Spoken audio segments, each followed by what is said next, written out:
Now, several people asked this next question. Grant and Portia, you both asked about how do you trust again?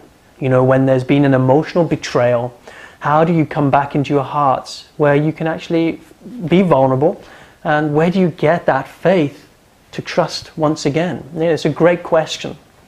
Now, we first need to understand trust is the outcome of an emotional experience in the body, and that emotional experience is one of safety. When we feel safe, we trust. We can't trust without safety. Safety is the cause of that experience that we call trust. So the thing that I want to tell you both is, if you want to trust again, you have to find safety, emotional safety. And by the way, don't confuse emotional safety with comfort. Comfort is what the mind needs in order to kind of stay limited and in survival mode.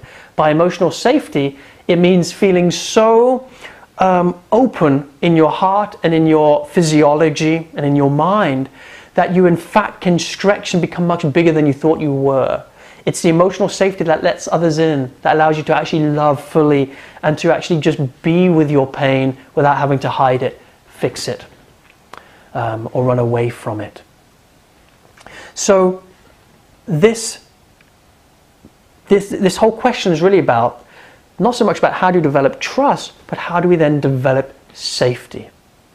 Well, there are several things that we need to consider. Safety with yourself and safety with your partner. You may think everything has to do with, well, it's all to do with the other person. If the other person betrayed my trust, I need to work on how do I develop a trusting and safe relationship with them, right? Well, yes, we'll talk about that in a moment. But what's also important is that you got to remember where you are feeling the lack of safety is within you. It's within your physiology that your physiology is closed. You're the one with the closed heart. And you know, in other words, you have to live with the consequence of that. Ultimately, when you know, the consequence of not feeling safe in our body is that we close down. We go into defense. So in other words, when you're not trusting, you're not feeling safe. When you don't feel safe, it means your body and your physiology is in defense, which means you've closed down part of your energetic emotional system, which means you won't feel the pain as much, you won't feel the hurt as much, you won't feel the loss or the suffering as much. But it also means you won't feel the joy as much, you won't feel the happiness as much, you won't feel the ecstasy of love as much. Because remember, when you diminish one emotion, you diminish all emotion, because there's no such thing as a negative emotion. All emotion is intrinsically enjoyable. It's the resistance to feeling that's painful, right? Again, there's far more to that in our courses and other stuff which you've heard me talk about in other areas.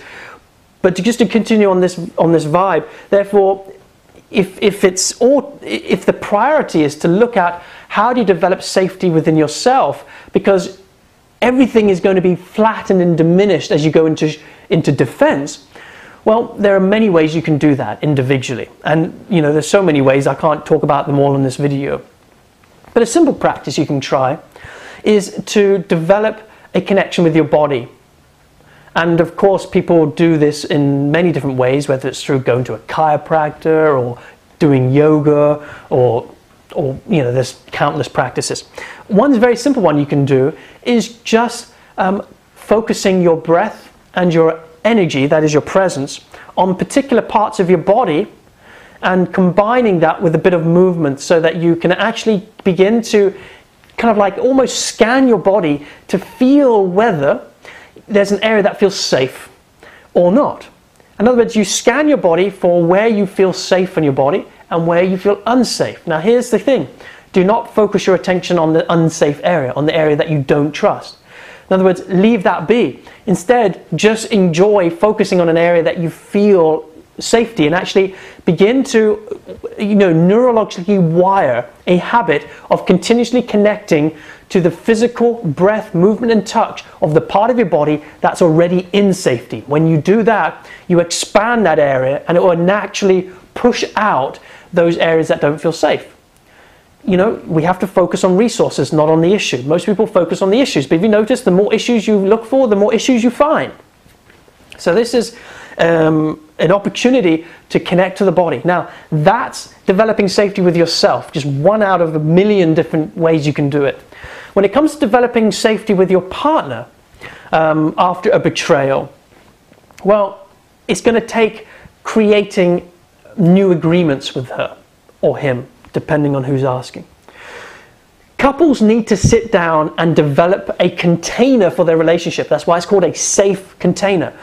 The purpose of coming into agreements is that those agreements function to create safety within your communication and in your interaction. Now, the first agreement you have to make is to agree that these agreements are important. You have to agree to actually make these agreements. That's the first thing. Now, if your partner is not willing to really work on making new agreements to create and recreate the foundation of your relationship, you can't really go forward with this person. It really is that important. This is critical. These agreements, by the way, we're talking about confidentiality, no third-party talk, accountability, confrontation, a consensus, how you make decisions, infidelity, how it all works, around all of that, notification, how you interact when you are inebriated. That it goes into quite a lot of detail, and this is a huge piece of it. This is how you build the boundary of safety in your relationships. Now, by the way, boundaries aren't the end game. It's not as if we're trying to build a whole bunch of rules. We're actually making rules to break rules, but you need to first have boundaries before you can be free of them. A lot of people try to get into a trusting relationship with such an open space which has no clarity about what's in and what's out. It's very hard to feel safe in it. So you need to know where you are, where you stand, and where the other person is and where they stand. And when you feel safe enough to actually have a relationship within that real strong container, then you can start experimenting going beyond the container. But that takes years. It usually takes years. It's not something you do in a few days or weeks. And again, this video is far too short to go through the entire scope of all the agreements. And again, this is something we teach a lot at the retreats and at the events and in our programs. So I'm going to leave it there. I hope this was helpful and that this answers your question a little bit.